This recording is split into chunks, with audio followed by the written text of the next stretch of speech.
So here's something interesting.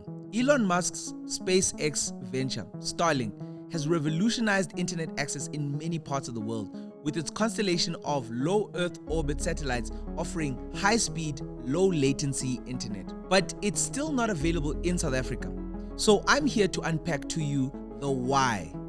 Yes, it's got government involved, but let me explain. In fact, before I even get there, just recently, Zimbabwe became the 8th African country to license Starlink to provide satellite internet services in a deal involving one of President Emmerson Mnangagwa's close associates. Tricky. President Mnangagwa made the announcement around the 25th of May this year, as he revealed that Starlink would partner with a local company, IMC Communications. The company is owned by Wicknell Chivayo, who is regularly seen with the president. However, Starlink will only be accessible through Chivayo's company, which received the licensing rights from the Postal Telecommunications Regulatory Authority of Zimbabwe. This information is key for you to understand. Starlink has local partners in Zimbabwe. Keep that in mind as this video progresses. So what is Starlink? Starlink is a constellation of thousands of low Earth orbit satellites that are significantly closer to Earth than traditional satellites. Elon Musk has been launching these into orbit for many years at a much faster and cheaper rate due to him having a technological advantage through his space company. The proximity of these low Earth orbit satellites translates into faster speeds compared to traditional satellite internet. Starlink also offers significantly faster download and upload speeds, potentially reaching well over 100 megabits per second. Another advantage is low latency, where latency is the amount of time that it takes for data to travel.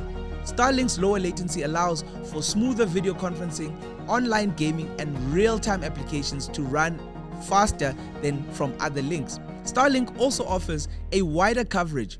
The sheer number of Starlink satellites in orbit promises broader internet access reaching remote areas often underserved by traditional terrestrial infrastructure. However, South Africa, despite its significant need for improved internet connectivity, remains absent from Starlink's operational map, but Zimbabwe is. Many want to make it a complex issue, but it's actually really simple. I'll explain. The most significant hurdle for Starlink in South Africa is the lack of a proper operating license from the Independent Communications Authority of South Africa, ICASA, the National Telecommunications Regulator. They require all companies offering satellite internet services to acquire a license in the country. While Starlink has expressed interest in entering the South African market, it hasn't formally applied for a license as of June 2024, or even the making of this video. But here's where things get even more interesting. ICASA has cautioned companies against importing and selling Starlink user terminals. They've even called it flat out illegal. Some people have been known to go across the border into countries that have Starlink, like Mozambique, and then they come back into South Africa, install these, and use them illegally. Starlink, on the other hand, claims that they are abiding by international regulations, and they've accused South African resellers of violating its terms of service and copyrights by using Starlink logos to market unauthorized resales in the country and even in neighboring countries. This creates a catch-22 situation. Starlink can't operate in South Africa without a license, but ICASA may not issue one until Starlink complies with local regulations regarding resellers and other operational aspects. One of those operational aspects is BEE. Triple BEE, or Broad-Based Black Economic Empowerment, is a policy that all companies operating in South Africa must adhere to. This policy aims to redress historical economic inequalities by requiring companies operating in South Africa to have a certain percentage of ownership or management positions held by Black individuals. Generally, this is around 30% at a minimum. While the exact details of the Starlink's potential non-compliance with triple BEE remains unclear to a lot of us, it's been cited as a reason for the delay in obtaining the license. Ensuring some level of BEE compliance and adherence demonstrates a commitment to inclusivity and will also align with the national development goals of South Africa. However, it's important to note that triple BEE-like requirements are often points of negotiation with foreign companies entering the South African market. And Starlink has in some areas adhered to these requirements, like in Zimbabwe. Finding a middle ground that satisfies both Starlink's ownership structure and South Africa's empowerment goals is the only way forward. At least that's what it looks like to me. While Starlink offers potential advantages, there are cost considerations to take into play. For instance, hardware. The Starlink user terminal kit, which includes a dish, a router, can cost around $600 or 10,500 Rand approximately. Then there's also subscription fees. These fees can range from $100 to $500, 1,700 Rand to almost 8,700 Rand. This will obviously depend on the data plans that you choose. For urban areas with more established fiber optic and cable internet options, these costs might seem excessive. However, for more remote communities with limited or no internet access, Starlink could be a game changer. But the price is high and it's such a great barrier to climb. The potential benefits for rural South Africa are undeniable. Having Starlink would bridge the digital divide. Starlink could connect previously isolated communities, enable access to education, healthcare resources, and economic opportunities that exist online. It can also empower rural businesses through creating reliable internet that can open doors for e-commerce, remote work opportunities, and improved communication within rural communities. However, the affordability factor has to be looked at here because it presents a significant challenge. The upfront cost of the user terminals and the ongoing subscription fees could be prohibitive for many low-income households in rural areas. So technically, the only rural people who would be able to afford this would be the likes of commercial farmers and people of that ilk. So the argument that Starlink could help rural communities in its current form falls flat at the door. It's just not geared for our type of rural communities and even their affordability. Like many other countries have the right to protect their industry, South Africa has the right to do the same. I really like what Elon is doing here for the world, but there are rules to everything and US companies know this. Why is it suddenly different when they must operate in Africa, specifically South Africa, a more developed and well-regulated market? We know how to do business here and how to do it properly. The other thing is that ICASA has the responsibility to ensure a fair and competitive telecommunications landscape. While Starlink boasts innovative technology, our existing providers like Vodacom, MTN, and other fiber network operating companies like maybe even a Dark Fiber Africa, Vumatel, Liquid Telecoms, and many others. These companies have invested heavily in infrastructure and they've established a base for their customers. They have adhered to the laws of this country and they also pay taxes. This thing is easy, man, guys, but Starlink is making it incredibly hard and even more complex than what it needs to be. And also a lot of media in South Africa, they want government to do what they want. And that actually wouldn't be fair at all. Please, actually, you know what? Let's have this conversation in the comments. A sudden, unregulated entry by Starlink into our market could disrupt it, potentially leading to job losses and instability in the entire sector. On top of that, ICASA needs to ensure that Starlink operates within our established regulations. The laws are the laws and they haven't changed. Importing and selling user terminals without licenses actually undermines the very authority of ICASA. And it also sets a dangerous precedent for other foreign companies. We need clear guidelines to safeguard consumer rights and also to ensure that Starlink and even other companies adhere to our established quality of service standards. Like I stated before, South Africa has already established internet providers. These companies have rightly so lobbied against Starlink's entry, fearing that it will disrupt the market if they don't do it properly. Starlink's entry and reported broader internet access could put pressure on these existing providers, forcing them to adapt or potentially lose customers to some extent. And many would think that that's something that's fair or should happen, right? You're thinking competition is good.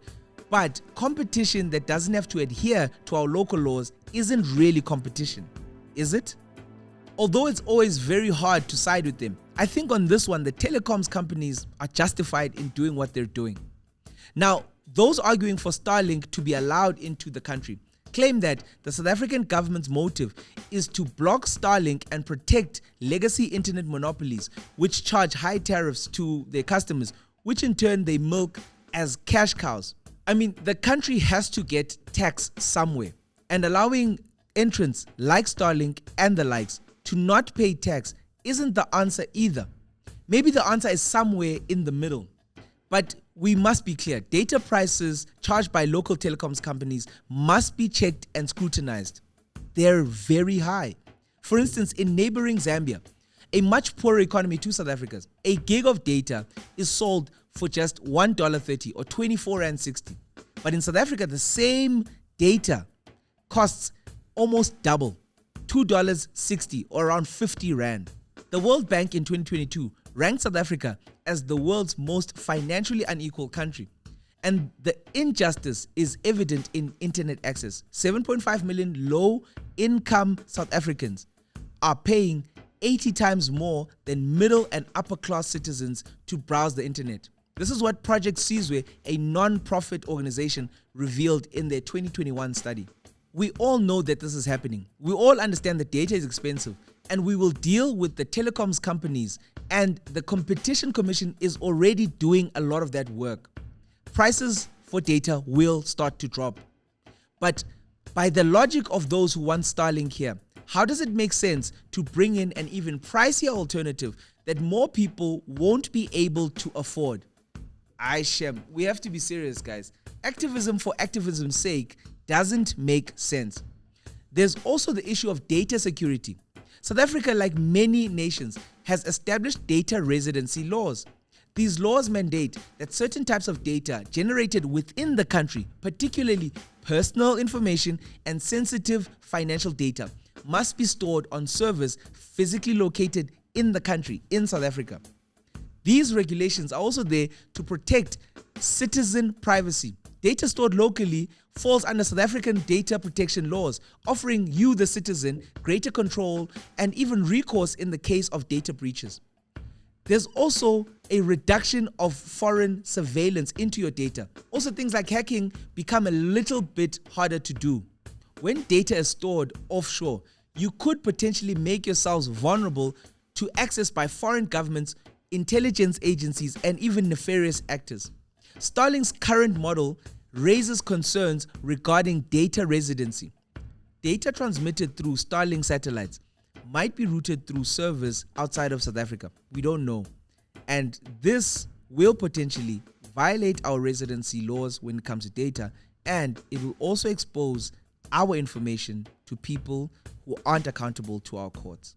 If Starlink really wants to democratize connectivity, then maybe they should change their stance and possibly even offer that 30% for broader access non-profit initiatives. The South African government, in collaboration with Starlink and other stakeholders, can explore solutions to make Starlink more accessible to rural areas as part of their license proposals. But again, these type of initiatives would be prioritizing one company and not the industry. So that would still be preferential treatment for one company with no industry upside. Like, I don't know, guys, but I think it's always easier to say that government is being uncooperative. But in this case, the company, Starlink, needs to also give something in order to enter the South African market. That's my view. What's yours? Starlink's absence from South Africa's internet landscape is, for some, a missed opportunity for both the company and the country, for a small sector of the population that would like this type of service. But I don't think that the current pricing that Starlink offers makes sense to most in South Africa. But there are some who obviously clearly need it. Addressing the regulatory hurdles, navigating potential competition concerns, and focusing on the mutual benefits can unlock Starlink's potential in order to bridge the digital divide in South Africa in some way. I'm not putting that aside, but for me, this actually isn't a complex situation at all. Starlink needs to adhere to South African laws, and they need to give as much as they believe that they are going to get. On this one, I have to side with the government. The South African government has taken a very cautious approach to Starlink's entry, and this reflects a stance of commitment to the responsible development of South Africa's telecoms industry. While the technology offered by Starlink offers exciting possibilities, ensuring fair competition, protecting consumers, and addressing affordability concerns like data security are crucial.